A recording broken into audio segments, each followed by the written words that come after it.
अस्सलाम वालेकुम नाजरीन, मैं हूं आपका मेज़बान उमर जावेद। प्रोग्राम जुर्म इंजाम के साथ लाहौर में हवाई फायरिंग से मना करने पर शुरू होने वाला झगड़ा 2 जाने ले गया। मकतूलीन के वर्सा ने कत्ल से पहले 5 मुकदमे मुल्जिमान के खिलाफ दर्ज करवाए, लेकिन पुलिस ने किसी एक मुकदमे में भी मुल्जिमान को गिरफ्तार ना किया, जिसके बाद मुल्जिमान ने मकतूल के घर के सामने कैमरा फिट किया। 2 माह तक उसकी कैमरे से मॉनिटरिंग करते रहे और जैसे ही मौका मिला उसके बाद मकतूल को उसके दोस्त के साथ कत्ल कर दिया। पुलिस अब तक कितने मुल्जिमान को गिरफ्तार करने में कामयाब हुई है? मुद्दईयान जिन्होंने अपने भाई को खोया और 5 मुकदमे भी इससे पहले दर्ज करवाए, किस कर्ब में ज़िंदगी गुजार रहे हैं और अब उनको इंसाफ मिलने की उम्मीद है या नहीं? ये तमाम चीज़ें जानेंगे आज के प्रोग्राम जुर्म इंजाम में।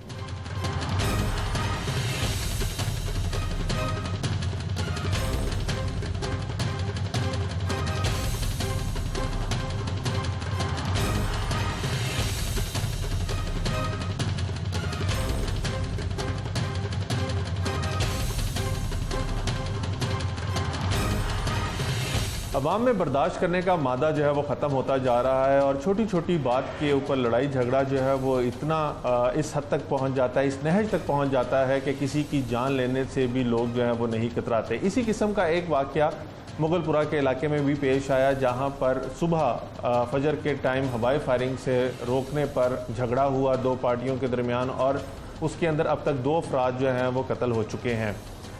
जिन्होंने अपना बड़ा भाई खोया वो इस टाइम हमारे साथ मौजूद हैं। उनसे जानते हैं कि ये झगड़ा शुरू कैसे हुआ था और अब इस टाइम सूरत हाल क्या है, कितने लोगों को मुल्जिमान जो है वो मार चुके हैं और पुलिस इनसे किस तरह से ताउन कर रही है।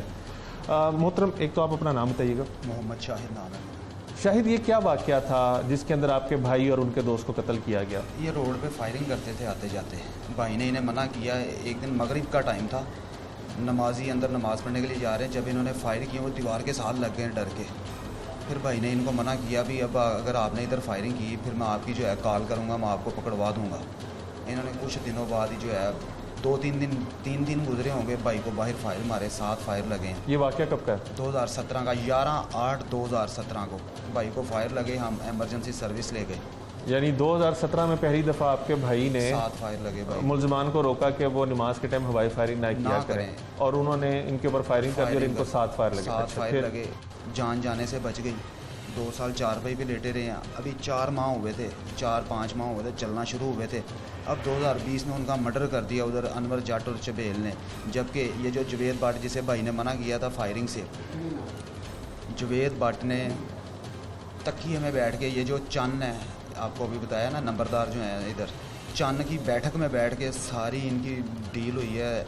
जुवेद भट्ट को इन्होंने पैसे दिए, ठीक है, कि रज़ाक को मारो, इसे 2 पिस्तौल दिए, रज़ाक को मारो, माना भी है, ठीक है। जुवेद भट्ट ने हमारे ऊपर अटैक पे अटैक किए, जिसमें मुझे भी फायर लगे। अच्छा। मेरे भी फायर लगे, मेरी भी FIR मौजूद है मेरे पास। कितनी FIR अब तक इन मुल्जिमान पे आप लोगों की तरफ से करवाई गई? हमारी मुगलपुरा थाने में 5 FIR हैं सिर्फ हमारी, कि इन्हें पकड़ें। हम नहीं इन्हें मारना चाहते, इन्हें पकड़ें, इन्हें इनकी सज़ा दिलवाते हैं, नहीं पकड़ा।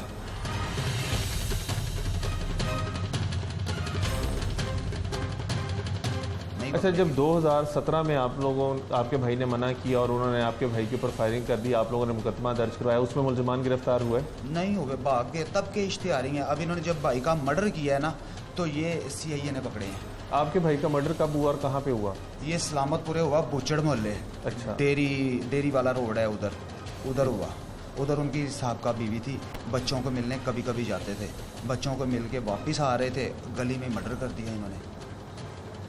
इसके अंदर जो मुकदमा दर्ज आपने करवाया वो कितने लोगों पर दर्ज करवाया? ये वही लोग हैं जिनके ऊपर मुकदमा दर्ज हुआ जिन्होंने 2017 में फायरिंग की थी? ये उसी पार्टी है, पार्टी वही है, सारी ग्रुप वही है। वो इधर हम पे अटैक कर रहे थे, जुवेद भट्ट वगैरह, इधर हम काबू नहीं आ रहे थे, मोहल्ला था ना हमारा, इधर नहीं उनका दाल लग रहा था।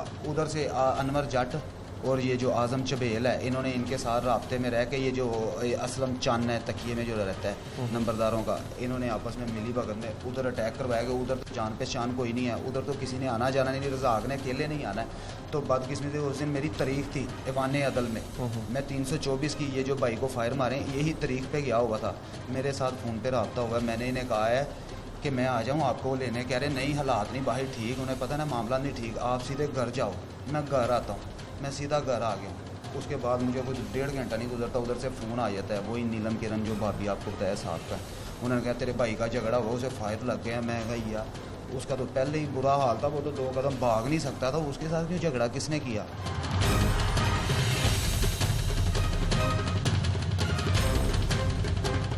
जब मैं पहुंचा हूँ मौके पे तो सारे मामला जो थे, एक तो आपके भाई को उन्होंने कत्ल किया, दूसरा कौन बंदा कत्ल किया उन्होंने? ये साथ बाबर, वो भी भाई था छोटा, बड़ी इज्जत करता था, बड़ा प्यार करता था, भाई से बड़ा प्यार करता था, उनका मजदूर था, ये उनके घर में काम करता था। ये इस एफआईआर को मिला के आपके 5 छठी FIR है हरबंसपुर, 6 मुकदमा में आज तक कोई अब बंदा पकड़े गए हैं, अब पकड़े हैं। जब मर्डर हुआ तब पकड़े हैं, उससे पहले नहीं पुलिस ने पकड़े। पुलिस पे वो फायरिंग करते हैं, पुलिस के ऊपर भी पुलिस के फायरिंग? ऊपर फायरिंग की है, FIR मौजूद है मेरे पास, पुलिस पर फायरिंग करने की एफआईआर? वो भी है।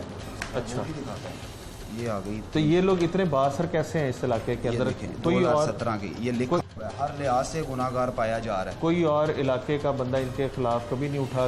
आप लोगों ने इनके खिलाफ कोई एहतजाज किया हो, हुकाम बाला से कोई अपील की हो? लेकिन ये सर आपको पता है वो गोलियां चलाते हैं, डरता बोलता कोई नहीं है, सब शरीफ लोग हैं, जो मना करेगा उसके साथ बदकलामी बदतमीजी करते हैं। तो ये जो आपके भाई थे, इनकी उम्र कितनी थी? शादीशुदा हाँ जी, बच्चे कितने थे? माशाल्लाह भाई की उम्र थी कोई 46-47 साल। कितने बच्चे थे? 3 बच्चे। तो अब सारा ये जो वाकया हो ये गया, मैं बंदे हूँ और ये मेरे वाला साहब ही हैं बस। बंदे कत्ल हो गए, 2 आप कह रहे हैं मुल्जिमान पकड़े गए हैं, सारे पकड़े गए, सारे जुबेर भट्ट भी पकड़ा गया, नीला भी पकड़ा गया, चबेल भी पकड़ा गया, और ये जट भी पकड़ा गया, ये मियाँ चंद भी पकड़ा गया, और साथ मियाँ चंद के एक हाथ लड़का है, ये नाले पे रहता है, मियाँ चंद का ही चमचा है, वो भी साथ ही 5 महीने। वो खुद बोला अपने मुंह से, भाई हमने मियाँ चंद के कहने पे, अनवर जट वगैरह के पैसे कहने लेके कत्ल किया या वैसे ही पे, पैसे कहने? लेके 15 लाख रुपया।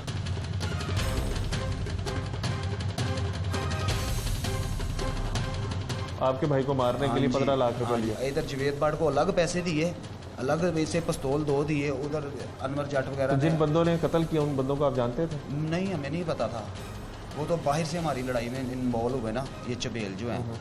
इससे पहले आपके ऊपर घर पे भी कातलाना हमले वगैरह? हुए हैं सर, 2-3 दफ़ा हुए हैं, ये जवेद भट्ट वगैरह ने किए हैं। तो आज तक कभी आप लोगों ने सालसी करने की, सुलह करने की कोशिश नहीं की कि वो ये? हम भाई ये कहते थे कि जितनी कि इन्होंने ज़्यादतियाँ कर ली हैं ना, हमने इनकी जान नहीं लेनी, इन्हें जुडिशल करवाएंगे, जुडिशल हो जाएंगे, उसके बाद जब इनके कोई बड़ा आएगा ना, फिर बैठ के बात करेंगे, ताकि कल को कोई ऐसी हमाकत ना हो। लेकिन ये हम पे फायरिंग करते थे, हमारा इधर से बाहर हम तरीक पे जाने लगते थे, साथ वाली गली में फुट्टे लगा के बड़े बड़े 4-4, 6-6 लड़के पिस्तौल पकड़े हुए, तरीक पे नहीं जाने देते थे कि ये निकलेंगे इन सबको मार देंगे। तो अब इन सारे मुकदमात की पैरवी कौन कर रहा है? मैं अकेला ही हूँ। अब आपको जब आप जाते हैं तो कोई प्रोटेक्शन वगैरह पुलिस की तरफ से दी जाती है? ये मुझे CIA की तरफ से कोई पुलिस वाला साथ दे देते हैं, उससे पहले मुझे मुगलपुरे थाने से कुछ नहीं मिला सर। ज़्यादती पे ज़्यादती मिली है, ज़्यादती पे ज़्यादती मिली है।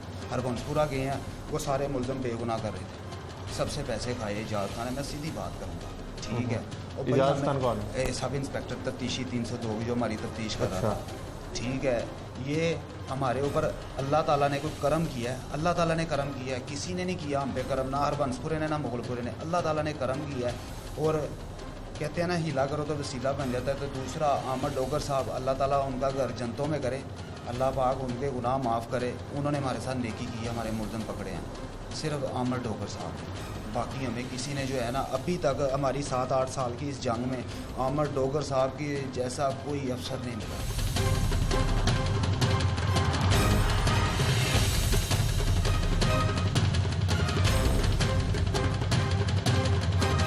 आपने मुद्दई मुकदमा की बात सुनी। मकतूल के अहले खाना भी हमारे साथ मौजूद हैं, वालिद और उनकी अहली और बच्चे भी हमारे साथ मौजूद हैं। इनके वालिद के ऊपर भी कातलाना हमला इससे कबल हो चुका है, जिसके अंदर वो बाल बाल बचे थे। इनके वालिद से पूछते हैं कि ये सारा कुछ जो चल रहा है, इसका इंजाम वो क्या देखते हैं, किस तरह से वो चाहते हैं कि इन मुल्ज़िमान को नकेल डाली जाए ताकि ये पुरअमन और पुरसकून ज़िंदगी गुजार सकें। अगर ये बताइएगा, ये जब ये दुश्मनी शुरू हुई उसके बाद मुल्ज़िमान ने कितनी दफ़ा अटैक किया और आप पे क्यों उन्होंने हमला किया?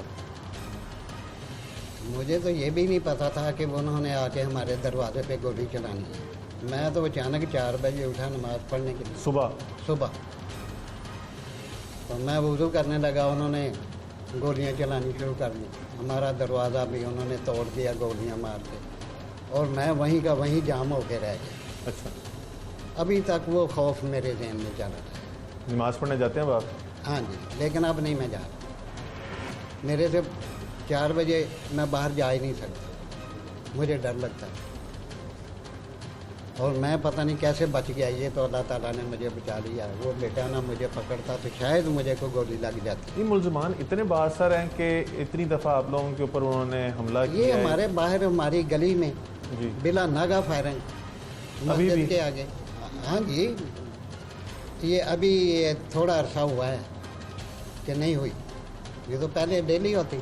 तो वजह क्या है, क्यों फायरिंग करते हैं इलाके में? खौफ व हरास फैलाने के लिए थाने या वालों कुछ- ने, थाने वाले कहते हैं जी उसका शनाख्ती कार्ड नहीं है, वो पकड़ ही नहीं रहे थे। कहते हैं जी वो पकड़ा ही नहीं जाता, रेड करते थे 5 मिनट पहले वो निकल जाता था जहाँ भी होता था। पुलिस वाले मिले में आपके ख्याल में? नहीं, हमारे पास तो कोई पुलिस वाले नहीं आते, नहीं, पुलिस वाले उनके साथ मिले में? उनके साथ में रात को भी 2-2 दफ़ा फायरिंग करके जा रहे हैं। जब उनका दिल चाहता है वो आ जाते थे, फायरिंग करके चले जाते थे। सही। कोई उनको पूछने वाला नहीं है, कोई पकड़ने वाला नहीं है।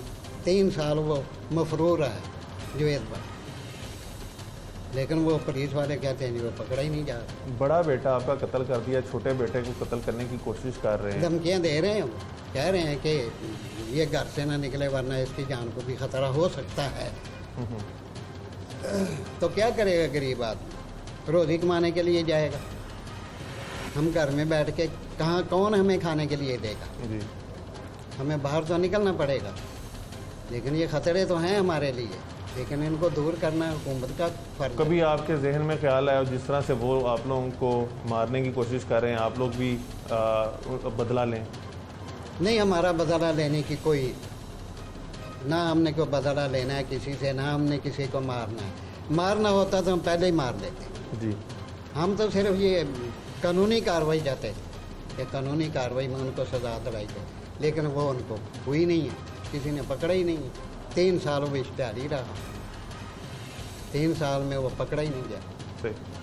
तो ये आप बताइएगा, ये माइक, आपके शौहर को मुलजमान ने कत्ल कर दिया, आपके ससुर के ऊपर भी फायरिंग हुई, आपके देवर को भी उन्होंने ज़ख्मी किया। जिस उम्र में बच्चों को वालिद की सबसे ज़्यादा ज़रूरत होती है, उस उम्र में बच्चों के सर से वालिद का साया ले लिया, क्या कहेंगे? ज़िंदगी तो बहुत मुश्किल है, यही बच्चों को बाप का सहारा चाहिए। उन्होंने मार दिया है, हमें इंसाफ चाहिए। बच्चों के लिए बहुत मुश्किल है। कौन अब घर की कफालत कर रहा है? कैसे घर का खर्चा चल रहा है? कौन कमा रहा है? सब मिल के ही हैं, अंकल भी करते हैं, इसका चाचू भी है, सब दोनों चाचू मिल के ही करते हैं। अब आपके शौहर के कत्ल की जो पैरवी है वो आपके देवर कर रहे हैं गालबन, जी उसके लिए भी पैसे चाहिए होते हैं, वकील सारा जी। कुछ, तो कैसे मैनेज कर रहे हैं? बहुत मुश्किल है, तो सबके हालात भी ख़राब हुए लॉकडाउन की वजह से। इसी तरह मुश्किल पेश आ रही है हमको सब। चीज़ें वगैरह भी आपने को बेची नहीं? जी, क्या क्या कुछ बेचा अब तक के इंसाफ पाने के लिए आपने? देवर बेच दिया, मेरी बालियाँ थी वो बेच दी, क्यों और भी बहुत कुछ है। क्यों बेचा ये सब? ये केस के लिए, इसके लिए पैसे चाहिए, इसीलिए। आपको लगता है इंसाफ मिलेगा आपको? अल्लाह पर उम्मीद है, इंशाल्लाह मिलेगा इंसाफ। हुकूमत से क्या अपील करेंगी इस तरह? हुकूमत से यही अपील है कि हमें इंसाफ चाहिए और हमारी मुश्किल परेशानी दूर की। बेटा आप बताइएगा, आपकी कितनी उम्र है? मेरी 14। क्या नाम है आपका? अहमद रज़ाक। आपको पता है आपके वालिद साहब के साथ क्या हुआ? जी किन लोगों ने किया? ये तो चाचू को ही पता है, मुझे ज़्यादातर पता नहीं। जब आप बाहर मोहल्ले में जाते हैं तो लोग आपसे मिलते हैं तो क्या बात नहीं, मैं है? मोहल्ले में नहीं जाता, मैं घर में ही रहता हूँ। क्यों? मैं सिर्फ सौदा लेने गया तो वापस घर, बस मुझे बाहर नहीं निकलने देते। उसकी वजह क्या? कहते हैं कि बाहर नहीं जाना बस। आपको भी खतरा है? जी, कहते हैं कि चाचू कहते हैं कि आपको बाहर डर नहीं लगता है? जाना। जी। कभी आपने, जैसे आपके वालिद साहब को फायरिंग करके कत्ल कर दिया, आपके चाचू पे फायरिंग हुई, आपके घर पे फायरिंग हुई, तो कभी आपने ये सारा सोचा है कि इस सारे माहौल में पुलिस आपको प्रोटेक्शन दे? आपने स्कूल भी जाना होगा, एकेडमी जाना होगा। हमारे तो स्कूल में भी आ गया था जुएद भट्ट। अच्छा, हाँ, क्यों? हमें मारने के लिए आया था वो। कि हम मिले नहीं, हम छुप गए थे। तो वो फिर सर ने उसे भगा दिया, कहते जाओ तुम, वरना मैं पुलिस को बुला लूँगा। वो चला गया, उसी टाइम भाग गया वो।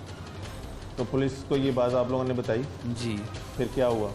तो पुलिस ने आगे कार्रवाई की है, तो ये चाचू को ही पता है, उन्होंने बाद में की कार्रवाई।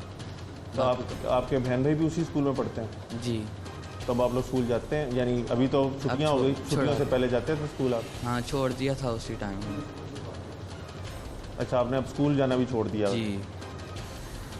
आप इस खानदान की गुफ्तगू सुन रहे हैं। बाप इन बच्चों का जो है कत्ल कर दिया गया है, चाचे के ऊपर फायरिंग करके ज़ख्मी कर दिया गया है, दादा बैठे हुए हैं, इनके ऊपर भी कातलाना हमला हो चुका है। मुल्ज़िमान गो इनके मुताबिक ये पकड़े जा चुके हैं, लेकिन जब ये पेशी वगैरह पे जाते हैं तो मुल्ज़िमान अभी भी इनको धमकियाँ दे रहे हैं।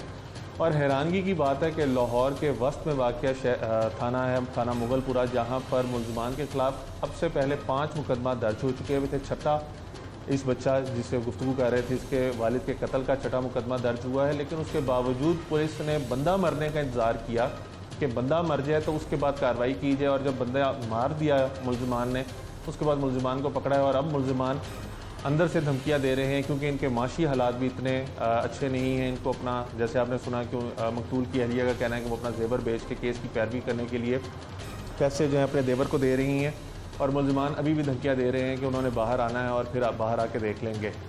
पुलिस ने मुल्ज़िमान को भी गिरफ़्तार किया है, तो गिरफ़्तार मुल्ज़िमान का क्या मौक़िफ़ है, पुलिस ने क्यों इतनी सुस्त रवि का शिकार रही इस सारे केस के अंदर, क्यों मुल्ज़िमान को पहले नहीं पकड़ा, इन तमाम चीज़ों को जानते हैं।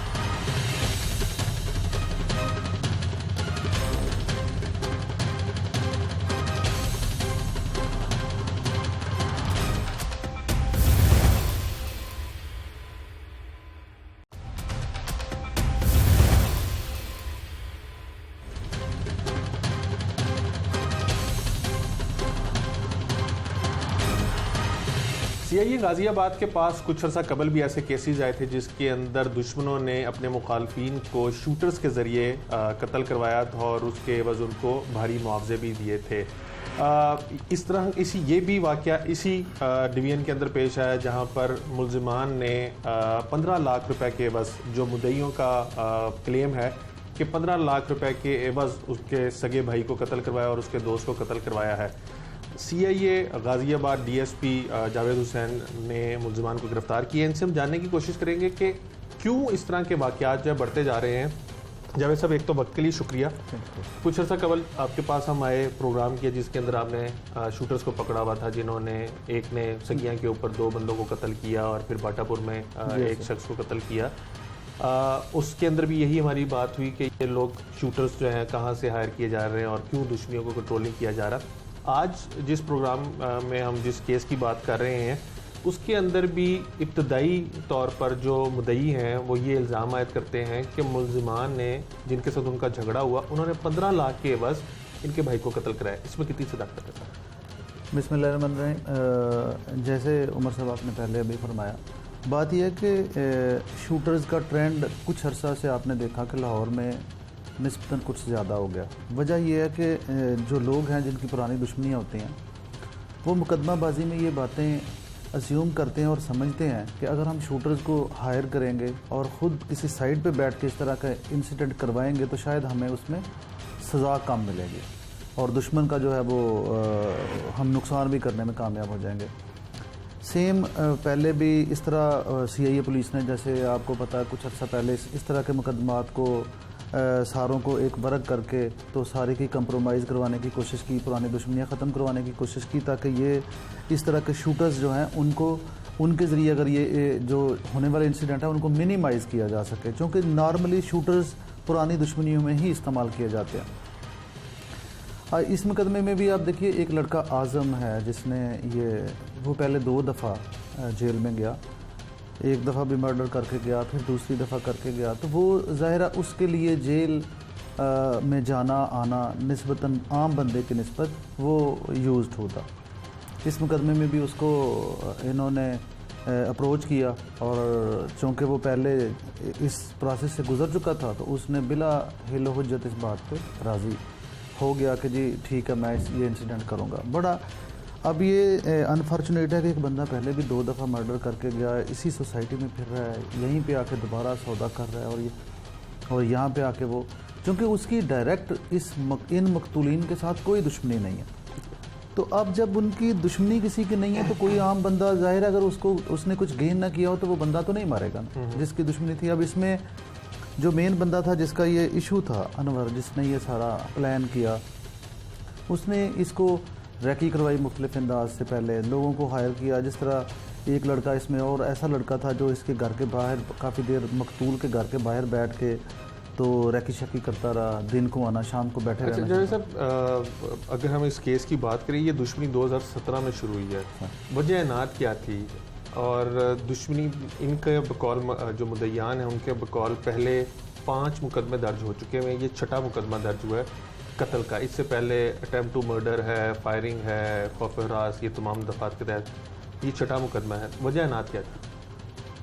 बात यह है कि ये जो मकतूल हैं, इनका अनवर के साथ जो अभी ये इंसिडेंट हुआ है, ये एक ख़ातून थी जो मकतूल की पहले मनकुआ थी, बाद में इनका तलाक हो गई। तलाक होने के बाद उसने दूसरी शादी यहाँ पे कर ली अनवर के साथ। वो चूँकि बच्चे थे पहली बीवी से, तो बच्चों के साथ मिलने का एक लीगली बाप को हक़ होता है, तो वो बाप ने बच्चों के साथ मिलने के लिए आना। तो जो इनके वालिद थे, जो ज़ाहिर उसने मिलना ही था, तो जो अनवर था उसको ये लगा कि जो इसका पहला खामंद है वो यहाँ पे क्यों आता है। उसने मना किया कि आपने बच्चों को मिलने नहीं आना। उस पर थोड़ी सी गलत फहमी पैदा हो गई कि फ्रीक्वेंट क्यों आता है, तो उसके जहन में ये प्लान आया कि अब इसको मर्डर कर देते हैं।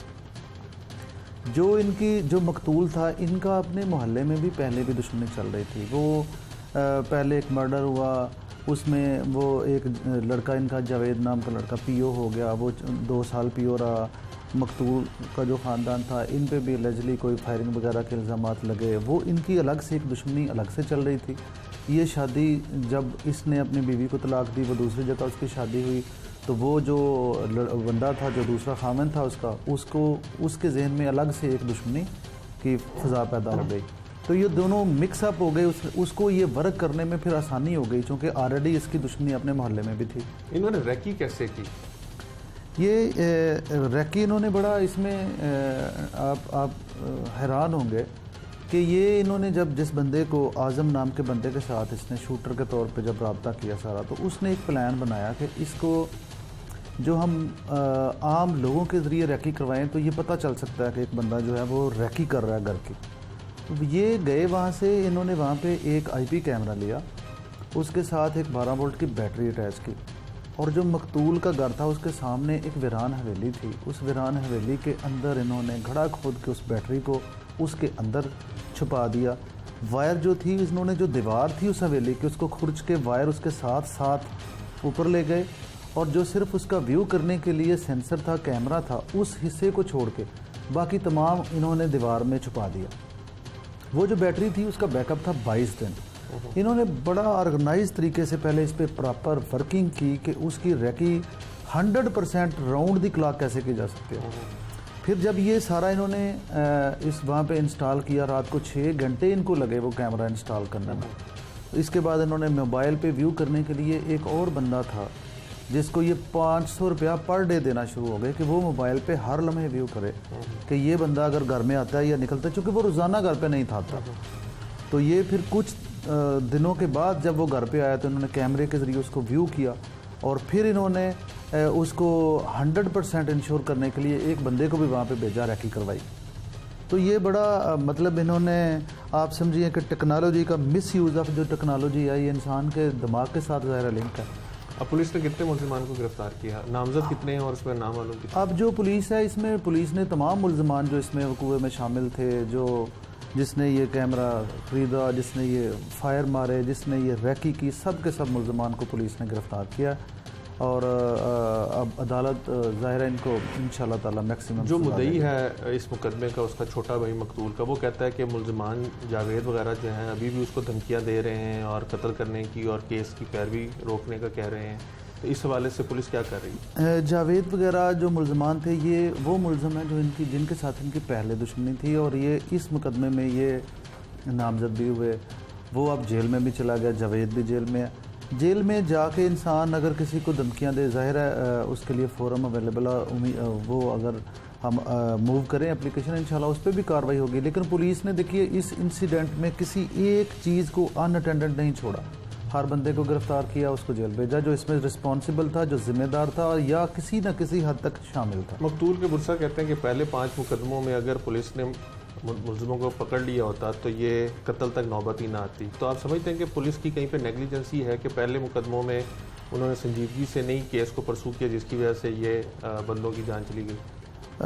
पुलिस ने पहले मुकदमात में भी मुलजमान को गिरफ़्तार किया था, लेकिन ये जावेद जो था ये इसमें पीओ हो गया, ये कुछ देर के लिए कोई साल 1.5 साल ये इसकी गिरफ़्तारी जो है नहीं हो सकी पुलिस से। लेकिन ये है कि अब इनका जो इस दफ़ा का इंसिडेंट है ये बिल्कुल एक नई वजह की वजह से हुआ है, जिसमें इनकी साहब जो दुश्मनियाँ थीं वो शायद मुआवन तो साबित हुई हों, लेकिन जो कत्ल करने वाला था उसका ज़ाती ग्रज इसका डेवलप बाद में हुआ है और ये दुश्मनी बाद में पैदा हुई है जब उसने दूसरी शादी की और ये इसका मिलना जाना शुरू हुआ वहाँ पे बच्चों के साथ। बहुत शुक्रिया। आपने जावेद हुसैन साहब की गुफ्तगू सुनी। उनका कहना है कि इस केस के तमाम मुलजमान जो गिरफ़्तार किए जा चुके हैं और CIA हत्तल इम्कान कोशिश करती है कि लाहौर में जो बड़ी दुश्मनियों वाले पार्टियां हैं उनके दरमियान सालसी का किरदार अदा करे, सुलह वगैरह कराए और नक्शे अमन और किसी की जान जाने से रोकी जा सके। लेकिन ओवरबर्डन केसेस की वजह से होने की वजह से वो चीज़ें जो हैं वो ताख़ीर का शिकार हो जाती हैं। लेकिन उनका कहना है कि इस केस के अंदर पहले भी मुलजमान को गिरफ़्तार किया जाता रहा है और अब भी जितने भी मुलजमान हैं जो इसमें मुलविस हैं या जिनकी इमा पे ये कत्ल किया गया, तमाम को गिरफ़्तार कर लिया गया।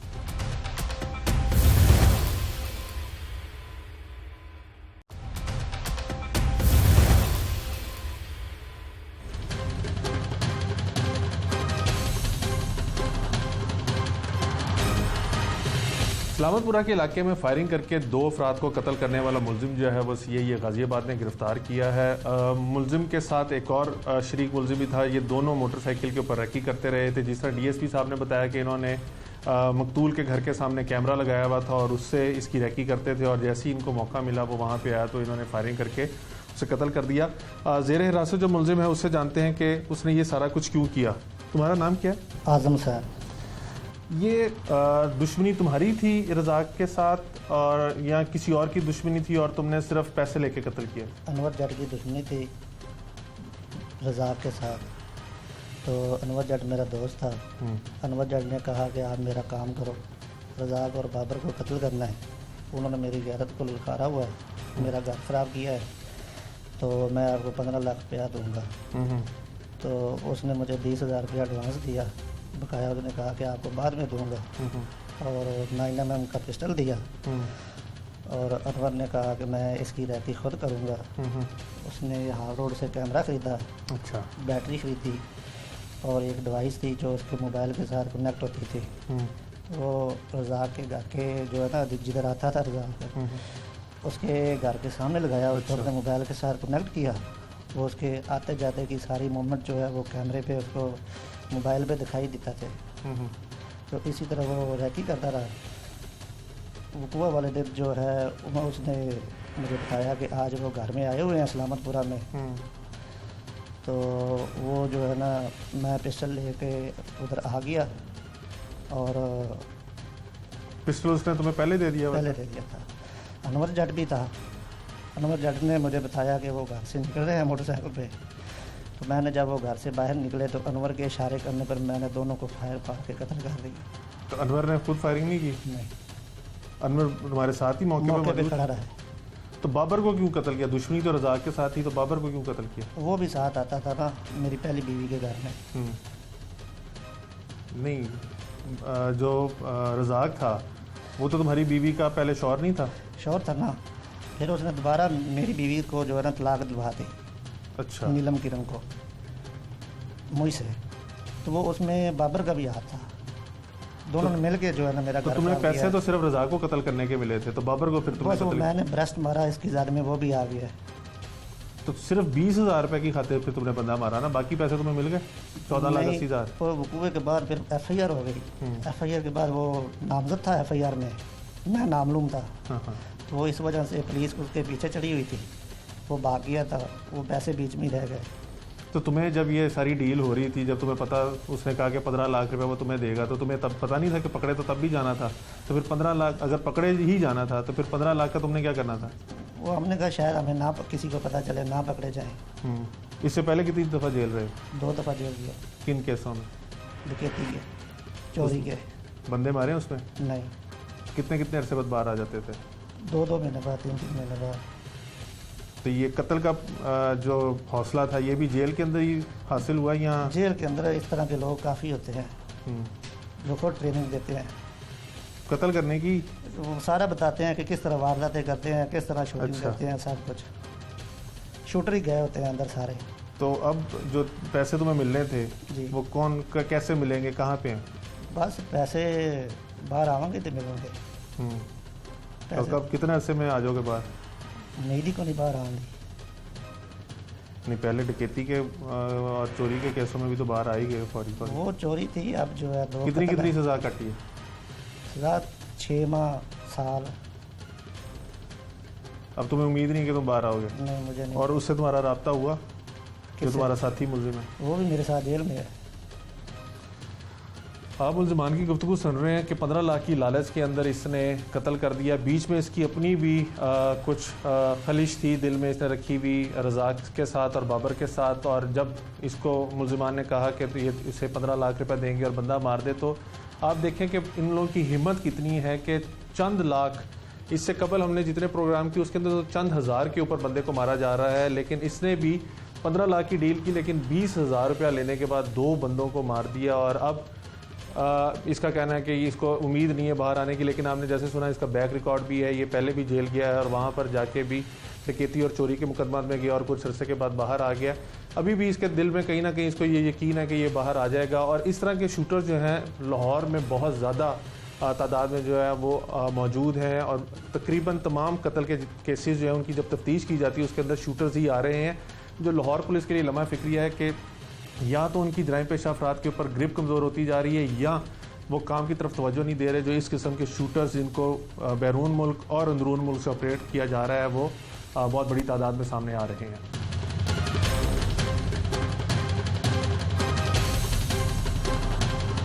इंसान अगर किसी एक घर में रह रहा हो, एक मोहल्ले में रह रहा हो, एक सोसाइटी में रह रहा हो, तो ऐन मुमकिन है कि वहाँ पर उसका किसी से तलकलामी हो सकती है या झगड़ा हो सकता है। लेकिन ये झगड़े इस नहज पर कैसे पहुँच जाते हैं कि किसी की जान ले ली जाए या प्लानिंग की जाए कि उसको कत्ल कर दिया जाए, इस बारे में इंफॉर्मेशन लेने के लिए हम डॉक्टर समरा के पास आए हैं जो मोटिवेशनल स्पीकर हैं। इनसे जानेंगे कि इनकी राय क्या है इस हवाले से कि एक अगर तलकलामी होती है 2 अफराद के अंदर, तो वो कैसे इस नहज पर पहुँच जाते हैं कि एक शख्स या दूसरे को कत्ल करने की इंतहा तक पहुँच जाता है। Doctor Samra, thank you very much for the time. जैसे आपको मैंने एक केस बताया कि इस मोहल्ले के अंदर हवाई फायरिंग करने से ये झगड़ा शुरू हुआ और इसमें मुलजमान ने पहले भी इस शख्स को कत्ल करने की कोशिश की, और फिर उन्होंने बाकायदा एक शूटर जो था वो 15 लाख के लिए हायर किया और उसको कहा कि इसको मार दे, और उसने 2 बंदों की जान ले ली। इसको आप क्या कहेंगी? इसको मैं एक बहुत बड़ा जुल्म कहूँगी, बहुत बड़ा जुल्म है, और जुल्म इस्लाम में मना है हमारे, ये सबको पता होना चाहिए। लेकिन एक एक्ट जो हो गया, एक कत्ल तक पहुंच कैसे गया एक शख्स, गुस्सा एक तो हराम है। गुस्से का लेवल देखें कि एक इंसान नहीं 2 इंसानों की जान लेने पे वो आदमी जाके रुका है। उसमें खाली गुस्सा नहीं है, नफ़रत और अपने आप को ये प्रूव करने के लिए कि I am the supreme power. Doctor साहब, ये जो नफ़रतें हैं जिसको हम अदम बर्दाश्त, मैं अदम बर्दाश्त कह रहा हूँ और आप नफ़रत कह रही हैं, एक अदम बर्दाश्त लीड कैसे करती है नफ़रत तक, और फिर एक बंदा कैसे ये सोच लेता है कि दूसरे को कत्ल करना है जबकि एक मामूली सी बात के ऊपर तलकलामी हुई होती है? क्योंकि वो अपने बारे में सोचता है। यहाँ पे अब जो मुआशरा बन गया ना, वहाँ हर इंसान सोच रहा है मैं मेरा ये, मेरी बीवी, मेरा घर, मेरा सब कुछ। जब तक हम मुसलमान सेल्फलेस यानी कि दूसरों के लिए नहीं सोचेंगे, ऐसी एक्टिविटीज़ बढ़ रही हैं और बढ़ती भी जाएंगी। ये है एक सेल्फिश अप्रोच, और ये है वो अप्रोच जिसमें इंसान समझता है कि जी मैं ठीक हूँ, और वो ठीक क्या है वो आदमी नहीं डिसाइड करेगा, वो फिर मुआशरा और फिर अदालत ही डिसाइड करेगी कि ठीक होता क्या है। लेकिन उस लेवल तक पहुंचने से पहले हमें बहुत से स्टेप्स ले लेने चाहिए, बहुत से मेजर्स ले लेने चाहिए कि वायलेंस से भरी हुई साइट्स मोबाइल से ख़त्म कर दें, और फिर ये कि ये जो आपको टूल्स कैसे मिल जाते हैं, ये असला कहाँ से मिल जाता है, उस पर भी आप प्रोग्राम्स करते रहे हैं, मैं देखती रही हूँ लाहौर टीवी पे, कि ये चीज़ें हमें उन पर कंट्रोल करना पड़ेगा। लेकिन जब तक ये एटीट्यूड ख़त्म नहीं होता कि जी मुझे ये चाहिए, मैंने ये करना है, तब तक ये माशरा तबाही के दहाने पे खड़ा रहेगा। आपके समझते इस किस्म की जो ज़हनियत के लोग हैं उनकी रिहेबिलिटेशन हो सकती है? Yes, rehabilitation. आप देखें, लड़ना कोई अच्छी बात नहीं। अगर ये चीज़, अच्छा आप इसको थप्पड़ से नहीं ठीक कर सकते, आप इसको फांसी पे लटका दें, यस कत्ल का मामला है, उसकी इस्लाम में सज़ा भी यही है, लेकिन रिहेबिलिटेशन, पेशेंट्स के बारे में बताना कि जी सब्र क्या है, तहम्मुल क्या है, तहम्मुल से हमने कैसे चलना है, उसकी रिहेबिलिटेशन होती है, मेडिटेशन होती है, कितने कितने मिनट आपको जो है वो अपने दिमाग को पुरसुकून रहने की ट्रेनिंग दी जाती है, उसमें गुस्से के जो आंसर है ना वो नीचे आ जाता है। और कहीं ना कहीं क्लासेस में या स्कूल्स लेवल में ये मेडिटेशन की क्लासेस होनी चाहिए, बिकॉज़ ये चीज़ें स्कूल्स में भी बहुत हैं, स्कूल स्टूडेंट्स भी इस तरह की हरकतों में मुलव्वस हैं। और हमारा माशरा, मैं आप बहुत डेप्थ में नहीं जाऊँगी, जिस कदर इस लैक ऑफ पेशेंस और अदम बर्दाश्त की वजह से तबाही पे खड़ा है, वो आप अंदाज़ा नहीं कर सकते। Thank you very much. आपने डॉक्टर समरा की गुफ्तगू सुनी, उनका कहना है कि एक तो तरबियत का बहुत ज़्यादा फैक्टर जो है वो इसके अंदर किरदार अदा करता है कि अगर तरबियत अच्छी हुई होगी तो इंसान जो है वो सब्र करेगा और लेट गो करने की आदत जो है वो अपनाएगा। और इस केस के अंदर भी वो यही कह रही हैं कि ये सिर्फ ये केस नहीं है, इसके अंदर डेफिनेटली मल्टीपल स्टेजेस के ऊपर उस शख्स ने पहले गुस्सा आया होगा, फिर नफ़रत पैदा हुई होगी और वो इस नहज तक पहुंचा कि उसने इस बंदे की जान लेने का ही फ़ैसला कर लिया। तो इसके लिए सिर्फ़ और सिर्फ यही है कि या तो दीनी तालीमात के मुताबिक ज़िंदगी गुजारनी शुरू कर दी जाए, या फिर अपने बच्चों को ये जो आजकल के मोबाइल फ़ोन और गैजेट्स वगैरह हैं जिसके अंदर बहुत ज़्यादा वायलेंस दिखाया जा रहा है, या प्लानिंग करने के, कत्ल करने के तरीक़ेकार, अगवा करने के तरीक़ेकार बताए जा रहे हैं, इनसे अगर दूरी कर ली जाएगी तो माशरे के अंदर माशरे की इस्लाह भी मुमकिन और इस तरह के वाक़यात की रोकथाम भी मुमकिन हो सकेगी। टीम जुर्म अंजाम और अपने मेज़बान उमर जावेद को आज के प्रोग्राम से इजाज़त दीजिए। अगले प्रोग्राम में मुलाकात होगी अल्लाह के बाद।